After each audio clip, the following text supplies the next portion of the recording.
Upon adding the entries of K and H matrix, we are going to get the final form of matrix as, I am reading the numbers along the columns, 35.09 minus 15.440, second column entries minus 15.44, 70.18 minus 15.44, third column entries 0 minus 15.44, 35.09 into small letters T1, T2, T3 is equal to 392.7, 85.4, 392.7.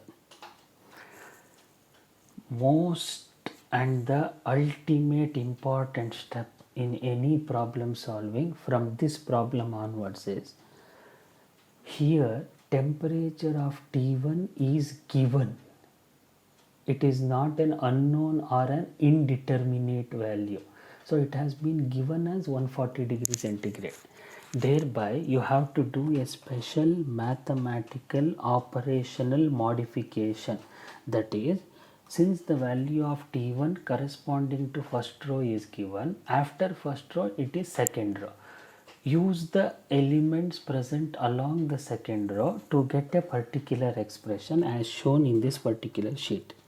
From second row onwards, performing the mathematical modification, that is minus 15.44. I am reading the numbers along the second row of K matrix, minus 15.44 into small letter T1 plus 70.18 into small letter T2 minus 15.44 into small letter T3 is equal to 785.4.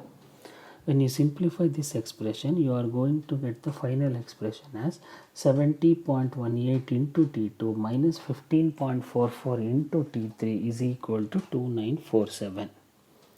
Now, using this logic correctly and intelligently, the logic is, since the value of temperature T1 is given and there is no need of calculating T1 as a final quantity, students, words will be repeated, using a logic intelligently and attentively as, since the value of temperature T1 is given as 140 degrees centigrade, thus there is no need of finding out the nodal temperature at node 1, thereby deleting first row and first column due to known value of temperature.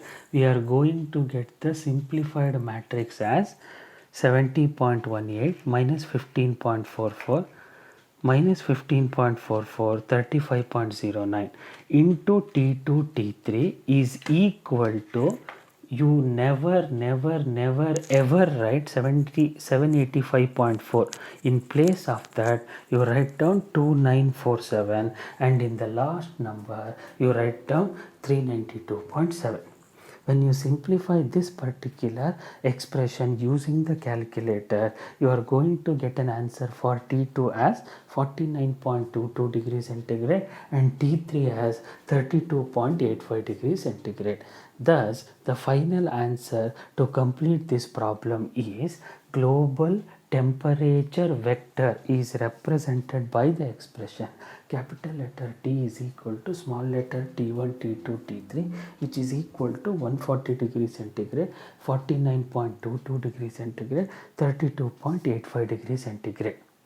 So it is very clear in your mind, students, that is, temperature goes on decreasing. T1 is greater than T2, T2 is greater than T3. This has to be satisfied in all the problems. Now, there is a very important doubt in your mind. Sir, ಅಲ್ಲಿ ಮೇಲ್ಗಡೆ ಬರ್ದಿದ್ದೀರಲ್ವ sir, whatever you have written upwards, I will not perform that mathematical modification. Then what it will happen? The solution to this particular doubt is, you solve in that particular way without doing that mathematical modification, then you are going to get an answer that T1 is not at all greater than T2. T1 may become less than T2. T2 may become less than T3. You simplify that problem by yourself in this particular context. Then you are going to get a confirmation by yourself. Last point, students, since we know that temperature T1 is always greater than temperature T2 and temperature T2 is always greater than temperature T3, you have to do a mathematical modification operation in order to get the required answers in this particular chronological order, which is a practically proven phenomena. Thus, we come to the conclusion of fourth problem on heat transfer analysis. Thank you, students.